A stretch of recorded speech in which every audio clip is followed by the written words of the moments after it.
Hey guys, and welcome to another beer review. Today's beer is a beer that I drink quite a lot actually, and it's one of my favourite beers here in Germany. It's one of my go-to beers, and it's a relatively cheap and common one as well. It gets the job done for me, and I know that you can actually find this in some bottle shops back in the UK. I'm not sure what the distribution's like elsewhere. But you can find this bottle. Last time I saw it was in Beerhawk. No, not Beerhawk. Beermoth in Manchester. And I think it was about £3 or something like that. I think for the most part, if you're buying it from the supermarket, it'll cost you about 97 cents and you get 8 cents back. Around that mark. I mean, some bars will charge like €3 for the same thing. But yeah, it's a relatively inexpensive beer here in Germany, especially here in Bavaria.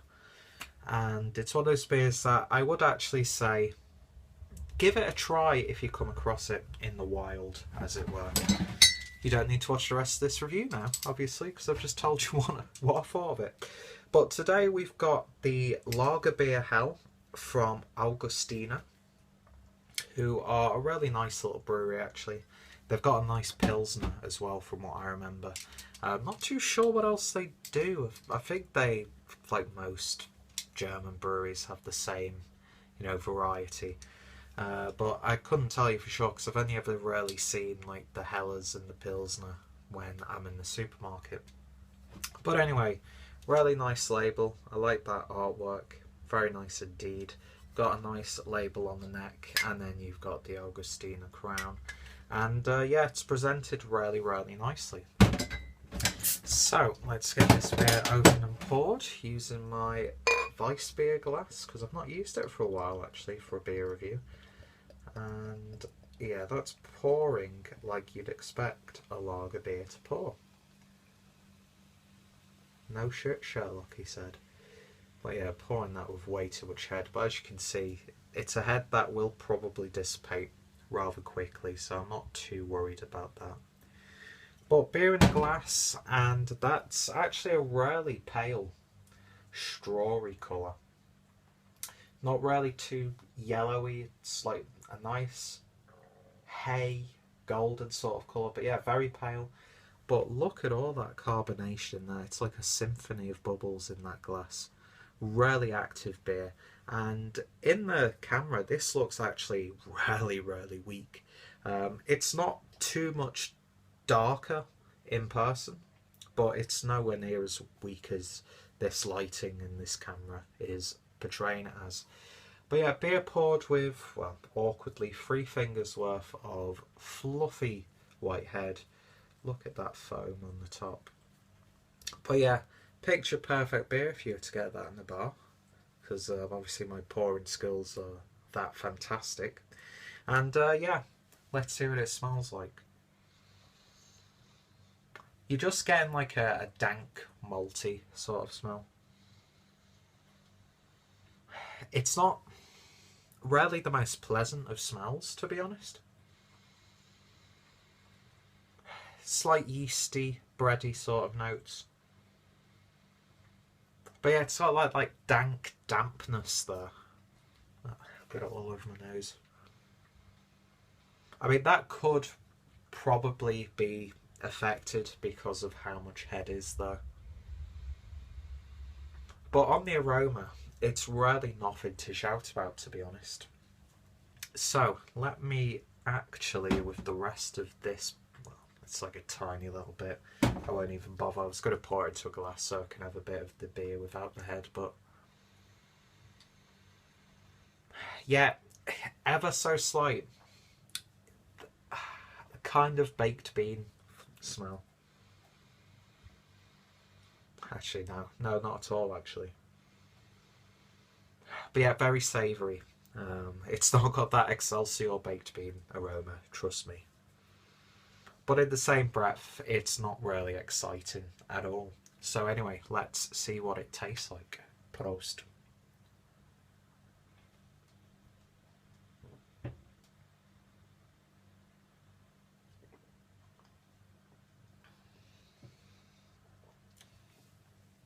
And you'll notice instantly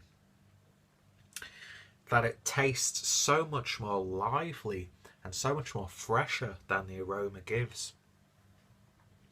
It's a really crisp, clean lager. That's what you come to expect with this. It's really fresh. I know these are, you know, buzzwords that people don't really like to hear when they talk about beer, but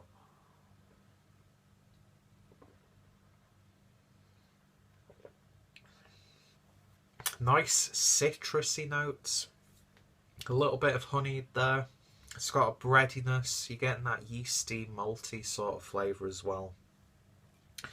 But this is as drinkable and as quaffable as beers come. This is a really simple but effective beer.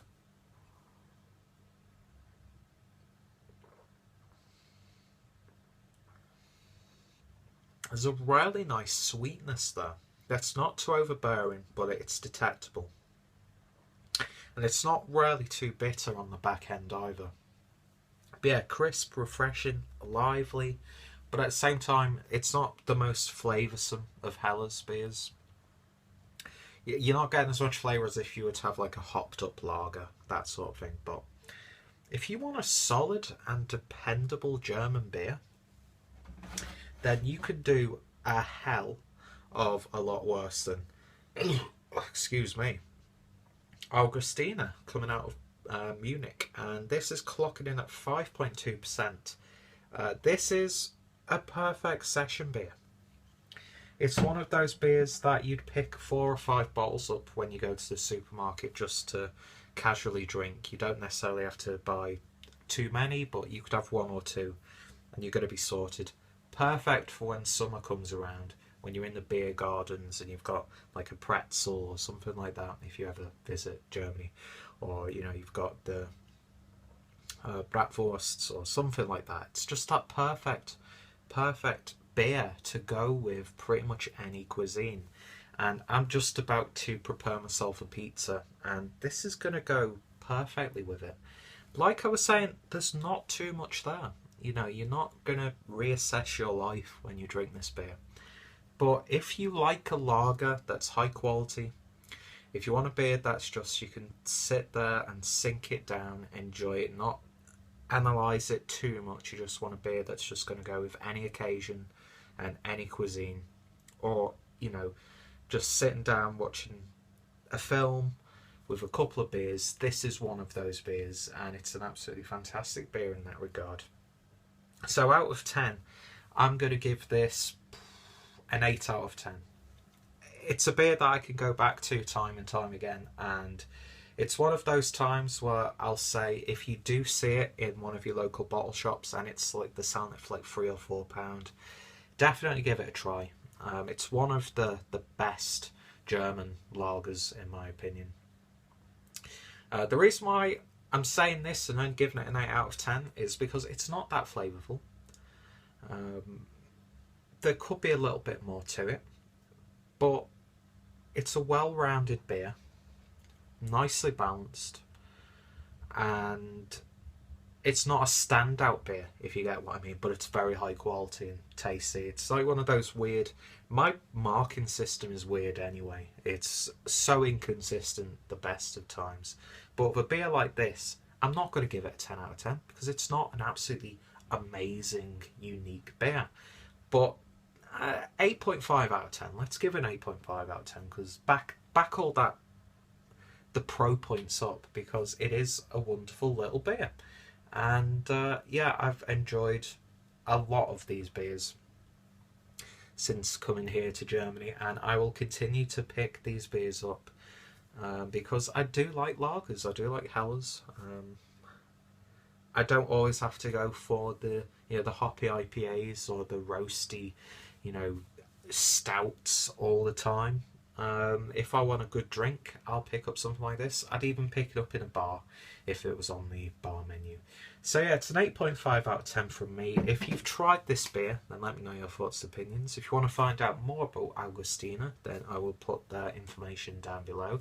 Check out my Hellas playlist. Check out my Instagram for more beer stuff. And of course, subscribe to the channel for more beer reviews. So yeah, what's your favourite lager? What's your favourite helles? What's your favourite brewery in Germany? Just hit me with the comments down below. I promise I will answer them. And yeah, thank you guys for watching, and I shall see you in the next beer review. Prost.